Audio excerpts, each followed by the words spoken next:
Good morning, pregame crew. How are y'all? It's Thursday, November 3rd, 2022, 8:22 a.m. Eastern, 6:22 a.m. Mountain Time. I'm Charkow Lori, and you're at the pregame show. Thank you for being here. This is a show where I get you ready for the trading day. In the wake of Fed Powell and this disaster of a market, I go over indices, commodities, crypto, movers and shakers of the day. My goal is to get you ready for the trading day. Thank you, Wave. I'll officially get started in 7 minutes. Between now and then, I'm going to say hello to my friends and do a few chart requests. Good morning, Alpha. I sure can. Hi, Andre. Hey, Night Truck, Greg, Bennett, Paul. So the YouTube link is pinned in chat right here for the Swing Report webinar tonight at 5 p.m. Eastern, hosted by Dan, Lamont, and myself.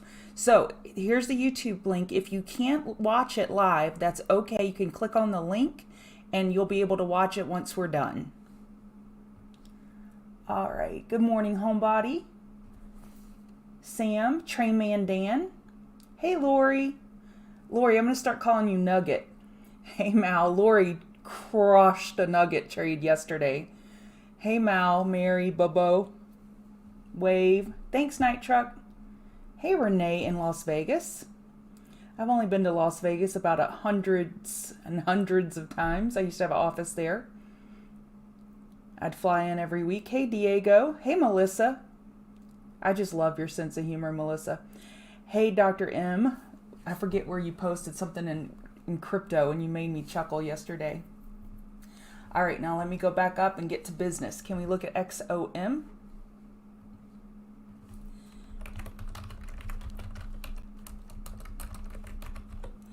Okay, sorry about that. Let me get back to chat.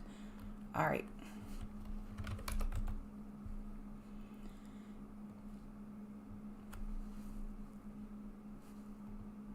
Looks like Exxon has dividend on November 14th, something to be aware of, and that's no shabby dividend. What is their dividend yield? 3.3%. You can't always trust TradingView, by the way. Right here it says 3.32%. It's not always accurate, so always check it. If it's something you're investing in and you really care, I would go look that up on individual chart basis. All right, so we're holding the daily 8 EMA. Actually, we're doing more than holding it. Look at this air pocket between price and the EMA. 109.44. We lost that yesterday by 13 cents. It's trying to hold Monday's low. Yesterday, we're tapping at it again this morning. The weekly upper wick is not cute, but we have 2 trading days left until that closes. So I'm trying to put myself in your head, Alpha. You're asking about it on a longer term perspective. I'm assuming you want to swing it long. I would wait for a pullback to the 8 EMA on the weekly.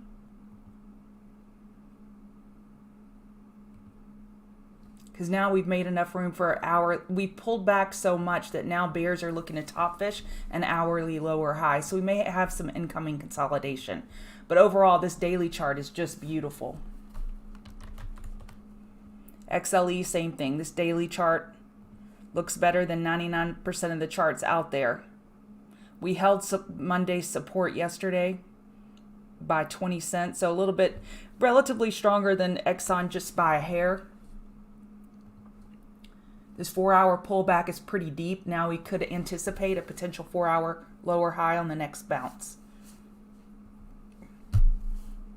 Good morning. Good morning. Amal. Hey, Prashant. We have 3 live shows a day, and we do trade setups. We share setups, and we share live trades while we're live. Not every time, but we do. When we see something we like. You like it, Lori? Calling you Nugget? Hey, Maddie. But yes, we do share trade setups and trade ideas and live trades. Okay, so Amal. It's a bank. Oh, you were asking about this one yesterday, Chris, because I remember this $25 double top. Yeah, it's over that now. Got a dividend next week. Plenty of room for a 4-hour high or low on the next pullback. I think I didn't like the liquidity. Yeah, it's got some pretty low volume, and you can tell by the wicks on the chart. CCJ for Nathan? Sure.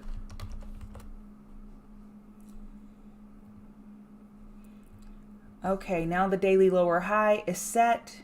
We took out 23.05. Okay, I'd still call that a double bottom here. We took it out by 2 pennies. So let's call it a daily double bottom. We need to open above $23 in order to say it held. Your resistance on that lower high is 24.55. And I wouldn't say bulls have necessarily enough room for a weekly higher low compared to 21.02. I don't think it's a guarantee at this point. A lower low is possible. And bears are looking to top fish bounces. And look at CCJ relative to the tech names. This isn't very beat up. We have meat left on the bone, or we have some runway left for it to continue to go down. So I know sometimes it feels like, gosh, this name is so beat up. Look at that RSI on multiple time frames and see, in fact, is it beat up? No. Plenty of room. And I like to call that, again, meat left on the bone to short that below $23. Awesome, Greg. Good job. I liked that idea yesterday. It was contrarian, but I liked it.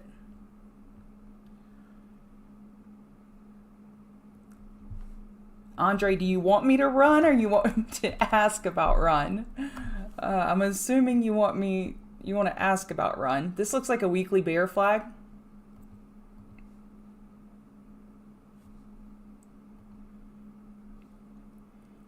You have a support left at 21.09. Oh, they had earnings.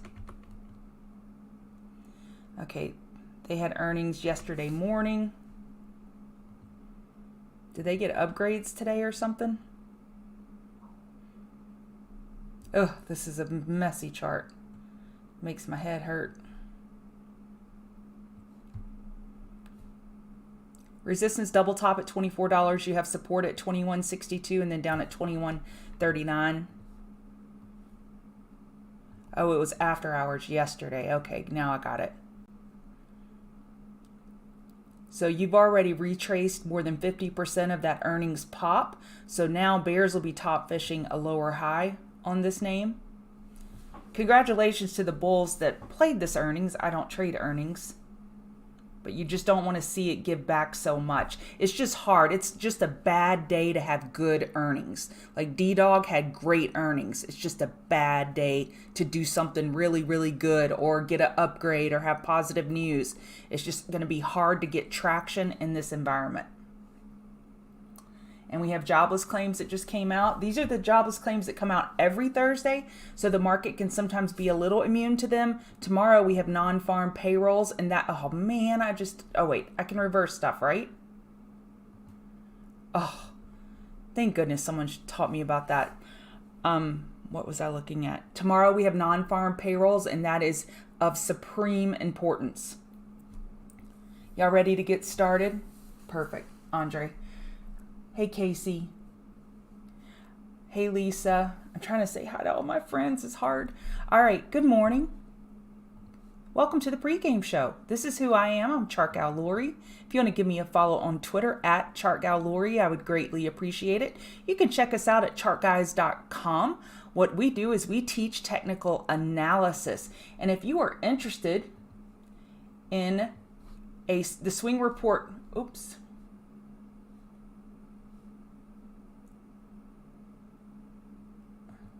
I have lost my chat. Let me try again. There we go.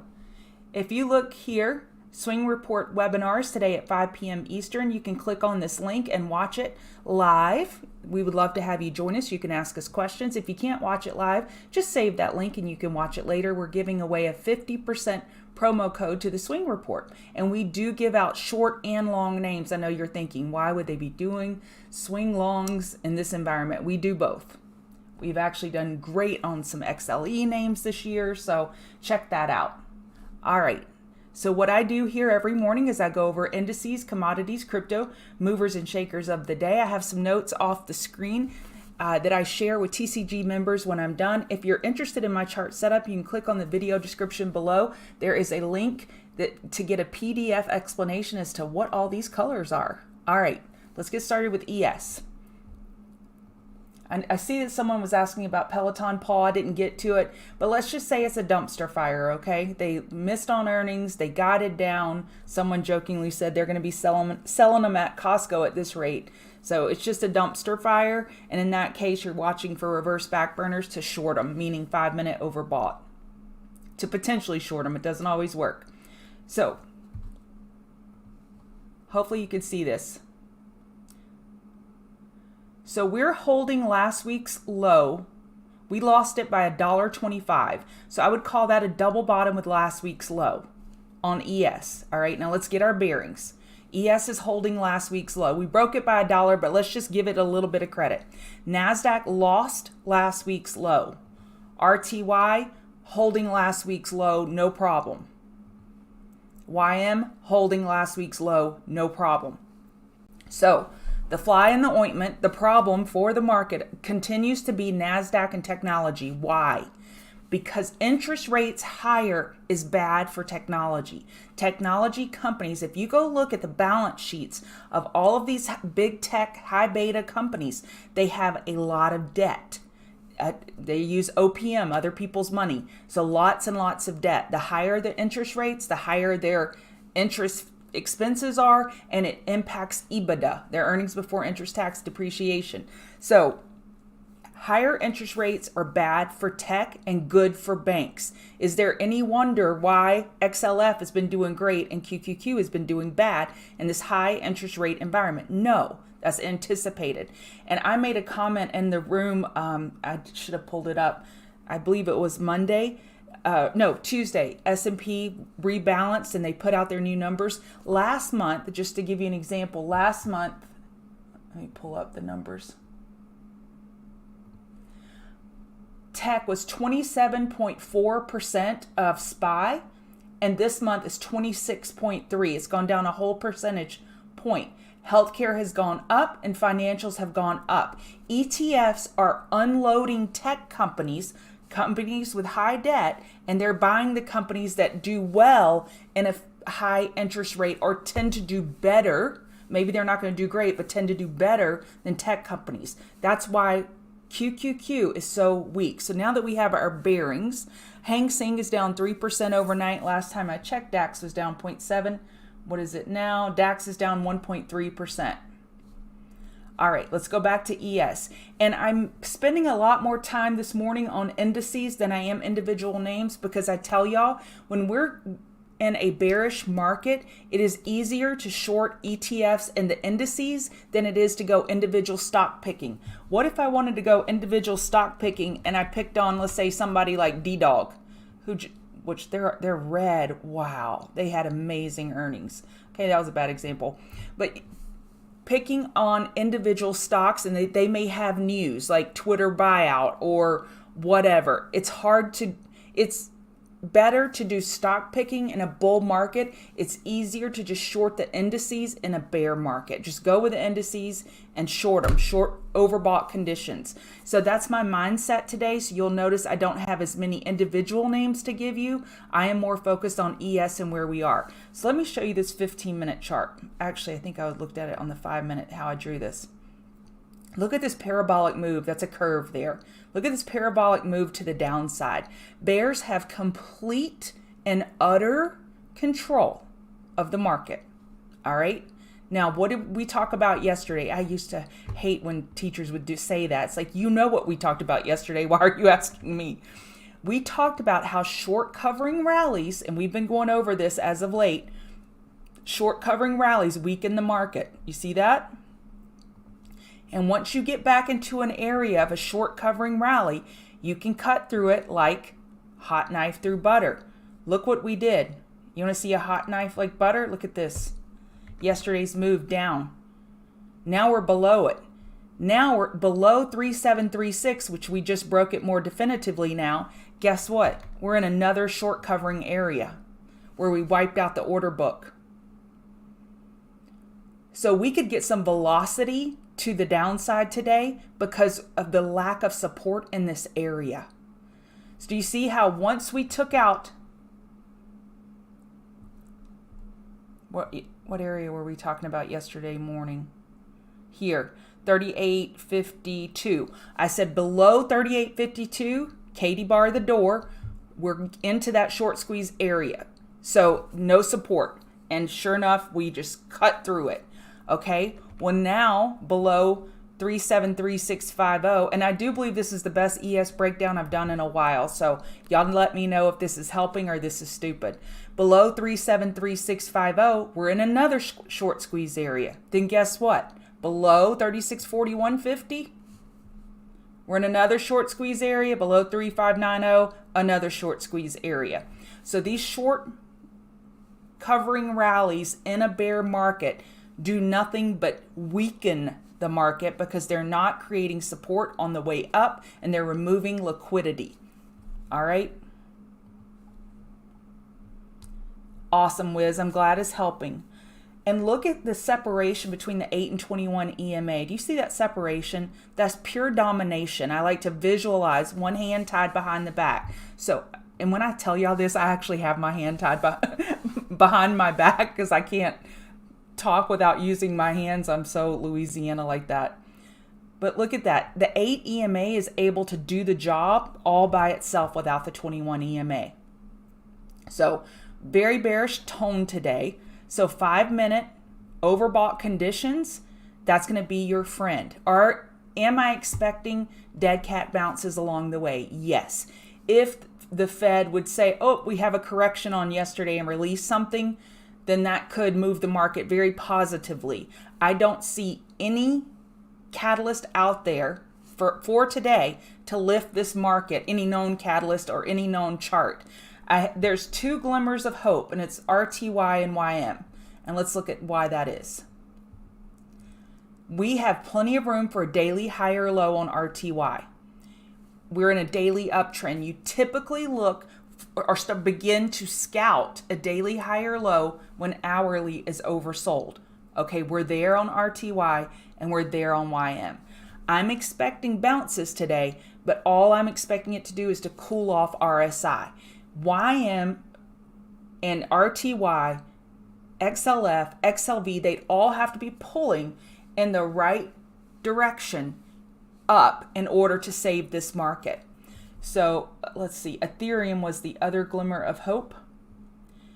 It's holding the low of the reaction yesterday. It's doing just fine. It's like, what bear market? So we are in an hourly downtrend, but it's holding up pretty well. What's it doing on the 15-minute? 15 minutes, giving it up a little bit. Same thing with Bitcoin. Okay, crypto was holding up a little bit better this morning, and then the Dow and Russell were my small glimmers of hope this morning. Otherwise, QQQ is just a big old drag on the market. Okay, I talked about ES a ton, and I don't think I gave you levels.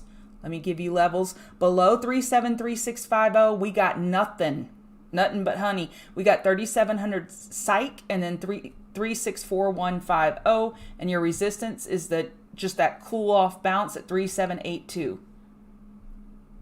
Yes. Scott, I would wait for a bounce. Yep, Trey, losing liquidity just means that the money that they had, they've used. So people, when you lose liquidity, that you have less money to buy. All right. So on the next bounce on NASDAQ, we're looking for an hourly lower high. Resistance at 10,996. I would just call that 11,000 and make it simple. So the high of yesterday's bounce becomes hurdle number 1 for the bulls to prove that they're doing anything. Your next support below that, 10,713. And again, we've lost last week's low.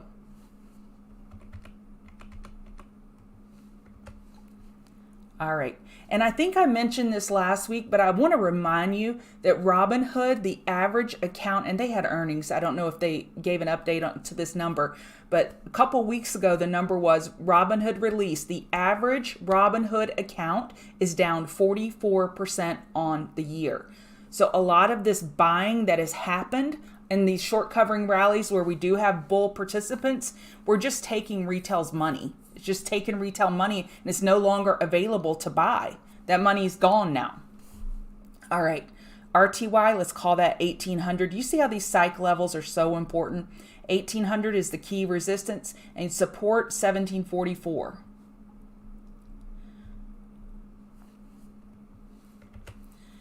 $32273 is your resistance, and then support 31884. I was going to say something. Ugh. Oh, this, I want to repeat, and if I'm saying this too often, just tell me and I'll stop repeating myself. This is a very emotional market. Very, very, very emotional. We have a what do they call it? A three-nager when they're 3 years old. It's throwing a temper tantrum. And so it's very emotional, and that's why a lot of people's faces are getting ripped off. We have not seen an emotional market like this in a very, very, very long time. I've never seen it like this, and I can tell you people that have been trading for 40 years plus say they haven't seen markets like this. It's very emotional. All right, and VIX I'm ignoring. There is some backwardation, contango. There's something going on with VIX that has it out of lockstep with the market like it's normally inverse. So I'm just ignoring it. If something isn't working as it should, I don't have to use it in my equation. So I'm not using VIX in my analysis today. So US 10-year hourly bull flag. The question is, can it go take out? Was that a 4-hour? What is that level right there? 4289 and then 4335, or will it have to pull back a little bit before it can go take that out? So US 10-year on a tear, dollar on a tear. So 113942, odds favor a daily lower high. I don't know that I would step in front of this bull train, but odds do favor a lower high. When you go from a higher high to a lower low and retrace that, typically you top out before you reach that level.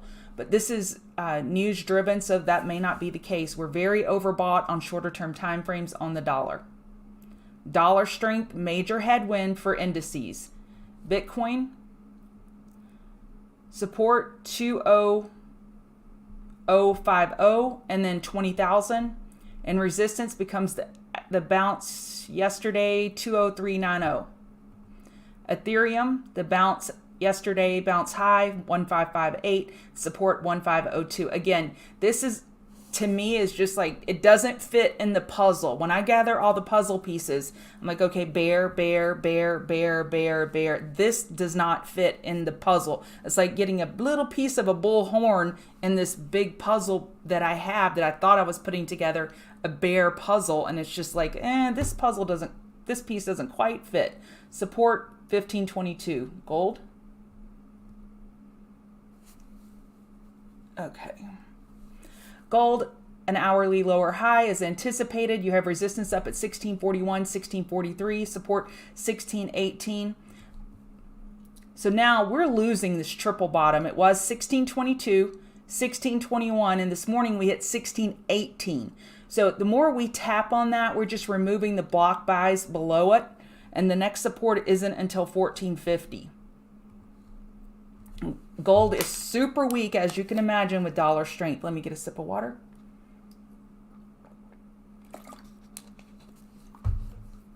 Okay. Oil, potential hourly, that's, do the math, Lori, is it? No, that is not a bear flag. Odds still favor an hourly lower high compared to 89.67, support 88.18. Let me go back to oil. That was too quick. We have a 4-hour downtrend, and we're inside yesterday's range on the daily. Top fish against 89.67 makes sense to me, because I know we're looking for that weekly lower high. So that's the highest time frame, and then I start drilling down to lower time frames to get the highest odds set up. So an hourly lower high attempting to nail the weekly lower high makes sense to me on oil.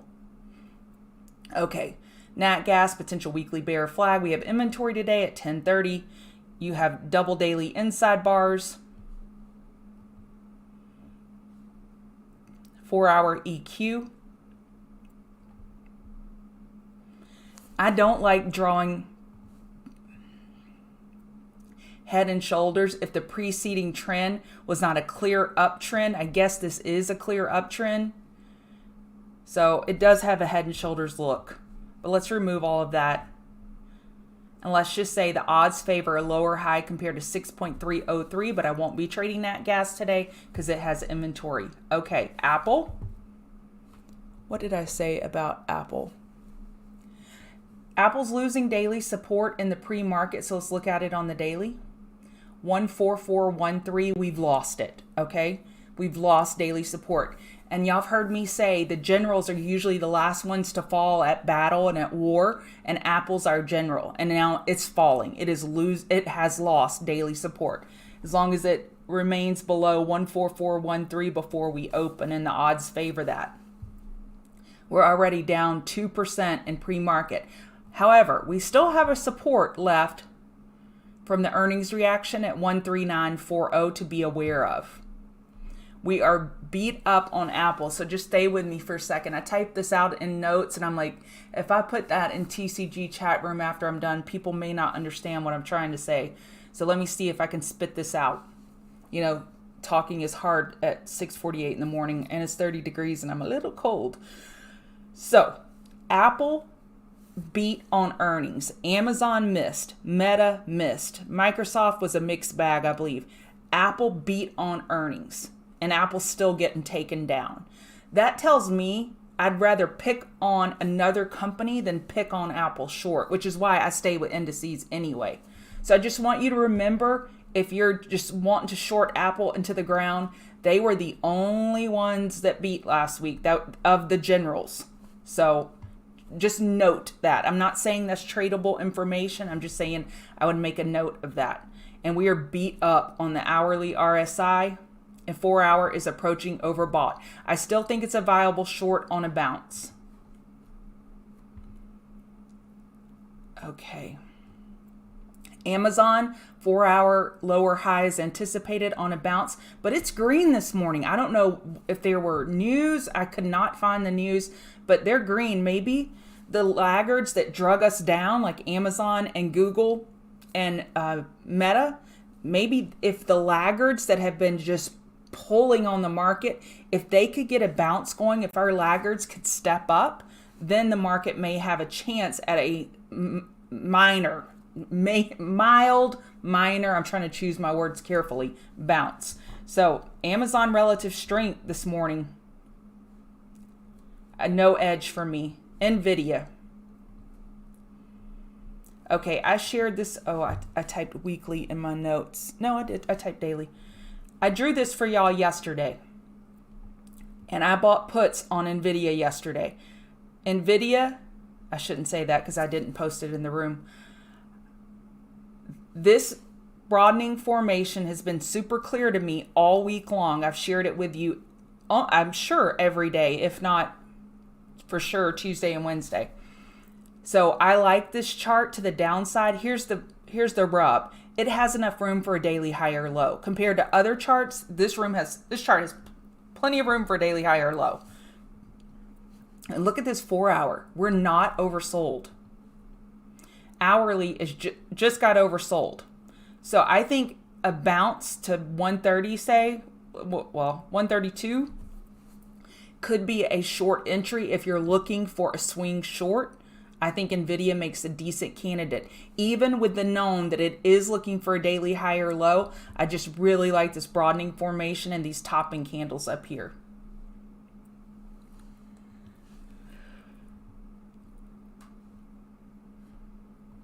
Tesla, very weak in pre-market, pretty oversold on the hourly.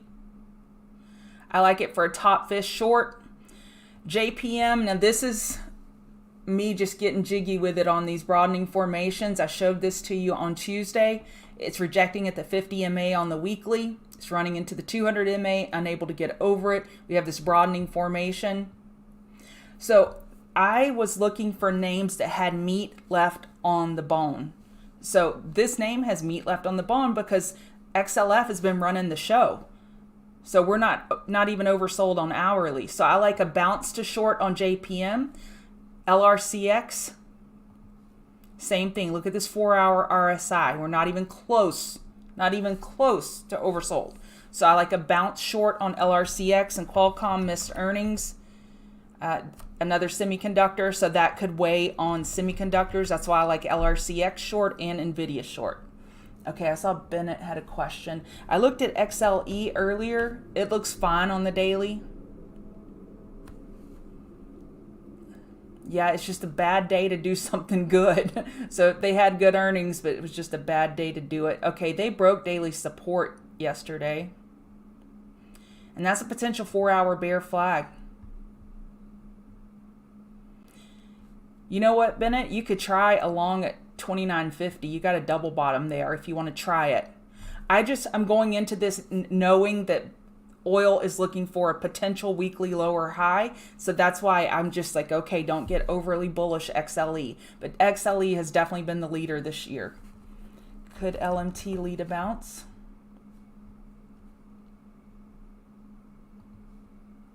How about this name? That's a beautiful potential daily bull flag. Yes, it could lead a bounce. You have support at 47943. IBKR.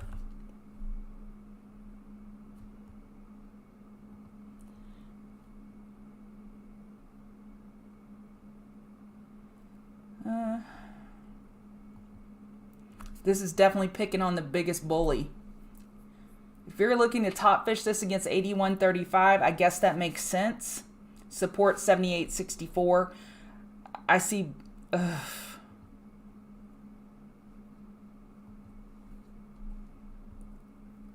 Oh, this 82.83. If you were to get a higher high, that could be a megaphone on the monthly. Yep, sure is.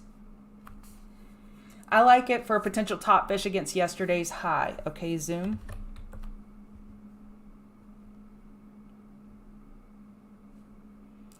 I don't try to make guesses of when something is basing.